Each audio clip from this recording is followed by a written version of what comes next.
기독교 강요 3권 제7장 다섯 번째, 자기 부인의 열매, 이웃사랑.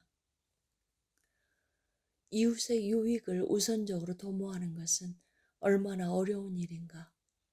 만약 당신이 여전히 자기를 고려하고 있거나 자기를 버리지 않고 있는 한 이런 일은 결코 일어나지 않을 것이다. 당신이 자기를 포기하지 않고 자기를 남에게 주지 않는 한 바울이 가르치고 있는 사랑의 수고를 어떻게 보일 수 있겠는가? 사랑은 오래 참고, 사랑은 온유하며 시기하지 아니하며, 사랑은 자랑하지 아니하며 교만하지 아니하며, 무례히 행하지 아니하며, 자기의 유익을 구하지 아니하며, 성내지 아니하며라고 사도는 몇 가지를 들어 사랑을 전하고 있다. 이웃을 사랑하기 위하여 요구되는 바로 한 가지는 우리가 우리 자신의 것을 구하지 않는 데 있다. 그럼에도 불구하고 우리는 오직 자기에만 맹목적으로 쏠려 있는 우리의 성향으로 말미암아 우리 자신이나 우리의 소유를 초연히 넘어서기가 쉽지 않으며, 다른 사람의 편의를 돌보기 위하여 우리 권리에 속한 것을 서슴없이 양보하거나 그것을 다른 사람에게 맡겨버리기가 쉽지 않다. 이렇게 하려면 우리는 적잖이 우리 본성을 거슬러 투쟁해야 한다.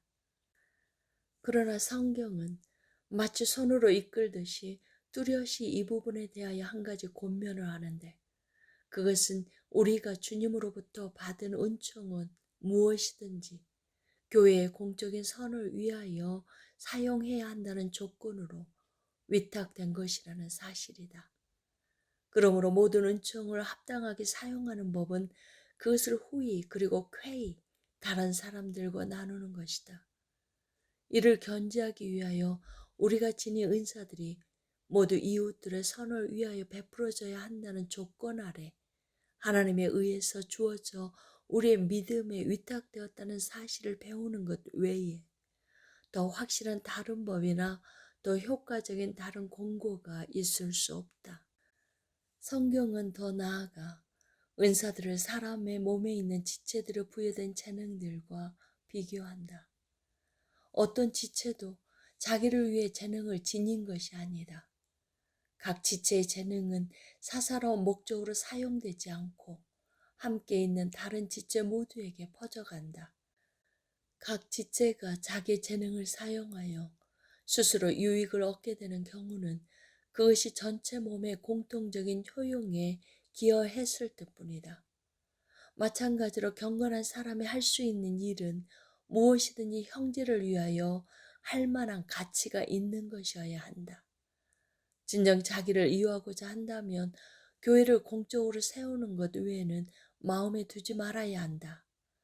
그러므로 다음을 우리가 취해야 할 자상함과 온유함의 방식으로 삼자. 즉 우리는 하나님이 우리에게 베푸신 모든 것을 이웃을 돕는 데 사용해야 할 이웃의 청지기들로서 자기들의 경영에 대하여서 보고해야 할 의무가 있다. 그런데 그 경영은 오직 사랑의 규범을 시금석으로 삼을 때에만 올바르게 수행된다. 그러므로 우리는 우리 자신의 유익을 구하려고 다른 사람의 편의를 돌보는 열정에 매이는 일이 없도록 해야 할 뿐만 아니라 전자를 후자에 복속시켜야 한다. 생각한데 하나님은 이러한 법이 하나님으로부터 받은 모든 은사를 적절하게 거행하기 위하여 존재한다는 사실을 우리가 깨닫지 못하는 일이 없도록 하시려고 옛날에 자기의 자상함으로 베푸신 가장 작은 선물들에까지 그것을 적용시키신다. 하나님은 처음 거둔 열매들을 자기에게 가져오라고 명령하시므로 먼저 그를 위하여 거룩하게 구별시킨 후가 아니라면 어떤 열매를 거두는 것도 불법이 된다는 사실을 확증시킨다. 이렇듯 하나님의 은사들은 그것들을 우리의 손으로 그것들의 조성자 자신에게 바친 이후에야 마침내 거룩해지므로 바쳐진 향기가 나지 않는 열매를 사용하는 것은 불순하기 그지없다. 그렇다고 해서 당신의 소유를 나누어 주님을 부요하게 하려는 발상은 헛될 뿐이다. 왜냐하면 당신의 자상함은 하나님의 그것에 미칠 수 없기 때문이다. 선지자가 말하듯이 당신은 당신의 소유를 땅에 있는 성도들에게 베풀어야 한다. 같은 맥락에서 오늘날 구제는 율법의 요구들에 부응하는 거룩한 제사에 비교되기도 한다. 여섯 번째, 하나님의 형상을 한 이웃을 무조건 사랑함. 선을 행하는 데 있어서 낙심하지 않기 위하여 우리는 사도가 전하는 사랑은 오래 참고 성내지 아니하며 라는 또 다른 말씀을 덧붙여 떠올려야 한다. 그렇게 하지 않는다면 즉시 우리는 절망에 빠지고 말 것이다. 주님은 모든 사람이 하나같이 선을 행하는 데 이르도록 명령하신다. 그러나 각자의 공로로 따진다면 그들 대부분은 가장 무가치한 사람들로 판명되고 말 것이다. 이와 관련하여 성경은 최선의 도움을 준다. 성경은 우리가 사람들의 공로를 사람들 자신으로부터 찾는 데 관심을 쏟지 않도록 금하고 대신 우리를 영화롭게 하고 우리에게 사랑을 베풀어준 모든 사람 가운데 빛나고 있는 하나님의 형상을 바라보게끔 가르친다. 동일한 형상이 그리스도의 영으로 새롭게 되며 회복되기 때문에 우리는 하나님의 형상을 믿음의 가족들 가운데서 찾는데 더욱 열심을 내야 한다.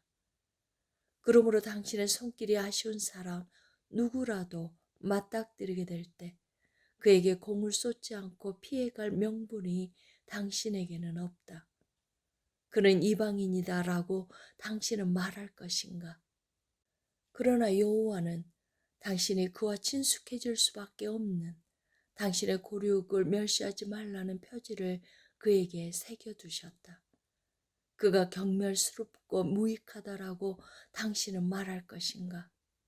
그러나 여호와는 자기 아름다운 형상을 사람에게 부여하신 분이 바로 그 자신이라는 사실을 나타내신다. 나는 어떤 일로도 그에게 신세진 일이 없다라고 당신은 말할 것인가? 그러나 여호와는 마치 그를 자기 자리에 세우듯 하시고 당신을 여호와 자신과 묻고 있는 아주 많고 대단한 은혜들을 그를 바라보며 헤아리게 하신다. 그를 위한 수고는 일고의 가치도 없다라고 당신은 말할 것인가? 그러나 여호와가 그를 당신에게 맡기신 이유인 그에게 있는 하나님의 형상은 당신 자신과 당신의 모든 것을 내줄 가치가 있다. 비록 그에게 어떤 선한 공로도 없을 뿐더러 그가 당신에게 상처와 해악을 입혀 화만 돋운다고 하더라도 이것이 사랑으로 그를 감싸 안는 일과 사랑의 직분을 수행하는 일을 그만둘 수 있는 합당한 명분이 되지는 않는다. 그는 나와 아주 달리 취급받아 마땅했다라고 당신은 말할 것이다. 그렇다면 주님께 돌릴 무슨 마땅한 것이 있었는가?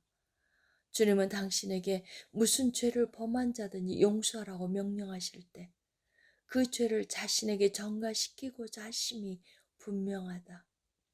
의심할 나위 없이 우리를 미워하는 사람들을 사랑하는 것, 선행으로 악행을 갚는 것, 비난을 축복으로 되돌리는 것은 행하기 어려울 뿐만 아니라 숫째, 인간의 본성이 아주 역행한다.